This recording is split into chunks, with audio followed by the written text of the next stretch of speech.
Mayong gabi sa mga Facebook viewers. Naami diri sa kasagingan kay nadalagi na kitaan nga eroplano dos Diwindi. So atong tanawon karon ang uban nagdala nagpala diha kay atong tanawon kung tinuod ba ni ilang giingon nga eroplano dos Diwindi. Dili ato sa unahan ka. Nanibawt jud akong balhibo ani guys kay pagkabalo na ko nga eroplano sa Diwindi. Dito daw unahan daw. Unahan daw, dapit daw. Tuan ninyo kaw. So matingala gyud ta usa ni katinuod ning eroplano sa Diwindi. Hala nyo ilabte kay mabuyagan tana. Laliman mo anang eroplano sa Diwindi. Be, sibog be.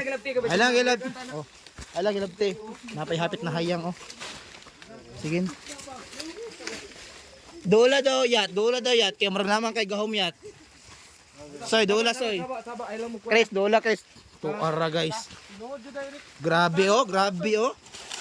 Naagi di ay oh. Grabe oh. Eroplano. Pacific. Ha? Cebu Pacific. Eroplano giday guys, kay naay Cebu Pacific. Eroplano giday siya oh. Grabe asa kayang piloto ani guys. Siguro Diwindi. Tong piloto. Asa ka ha? Alang kayo nyug dikite kay basi mulupad na taon-taon. Alang kayo dikite oh. Pasig na diri piloto. Cebu Pacific. Sige na diri piloto, notebook. Kaluta daw gamay daw, basi natulog lang. Ayo kay ang ulo. Mura na ulo. Alang kayo ni kuha ng eroplano ha kay makuha na magasgasan. Ay bato man day. Cebu Pacific guys oh. Kapeng mo dira. Piloto. Piloto. Piloto.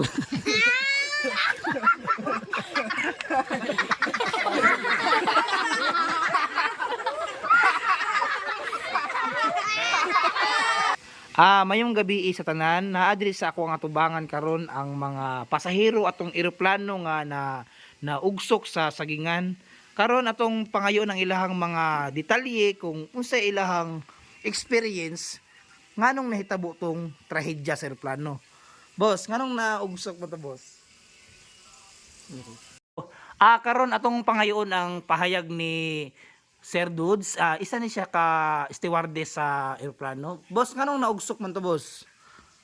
Sa akong nabantayan, sir, murag nakatulog ang driver, mo nang naingadto ba na disgrasya. Mao ba? Mao ni siya si Arman, isa ka pasahero sa katong eroplano nga naugsok. Boss, naunsa ka atong pagkaugsok ka? Nabukol ko sir. Mo ilat ko ang agtang.